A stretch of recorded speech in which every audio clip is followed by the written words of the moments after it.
What if becoming more self centered is truly the breakthrough that you need for your manifestations to appear? Okay, before you click off, stay with me because I want to walk you through some of my ahas from chapter 2 of The Power of Awareness. So, that chapter is entitled The Consciousness. And what we're told in this chapter is that consciousness is the first cause.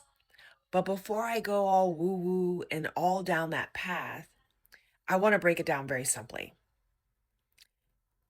The key to manifesting what we want in our lives is honestly getting to know ourselves really, really well so that we're comfortable with what we're thinking about, what we're feeling, and what we're doing.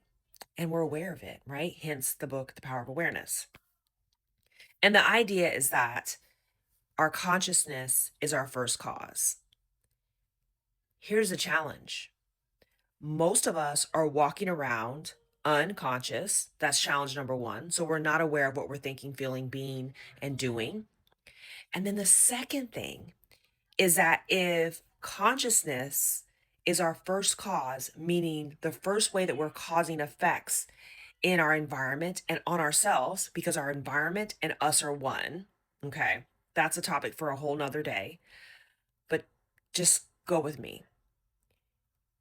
If our consciousness is number one, and we're not aware of the consciousness that we have and the way that we're operating our lives, the way that we're thinking, feeling, and being, wow, how are we intentionally manifesting? How are we consciously manifesting if we're not aware of that? And then number two, if our consciousness is super important, most of us don't even have ourselves at the center of our lives. That's why I'm saying becoming more self-centered, not selfish, but centering our own selves, our own thoughts, our feelings, our beliefs in our own lives over everyone else's, over the outside world, over what we may have been taught as a child, right? What we grew up learning, especially for women. Many of us learn that we put other people's needs above our own. We can never then be at the center of our lives. We're going to put a man, we're going to put a child, we're going to put a parent, we're going to put a friend, we're going to put work, we're going to put everything else in the center of our lives where our own self, and hear me, our own consciousness belongs.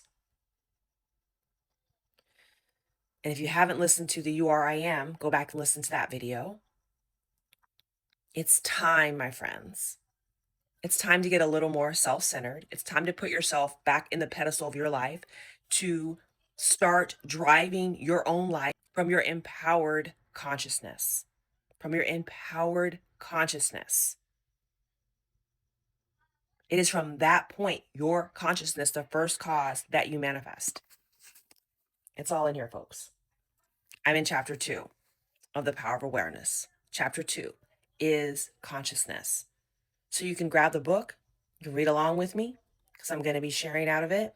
If I can impress upon anything tonight, is that you value yourself and your consciousness above anything else.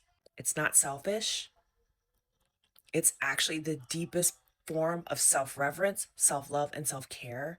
And it is a pathway to manifesting your desires.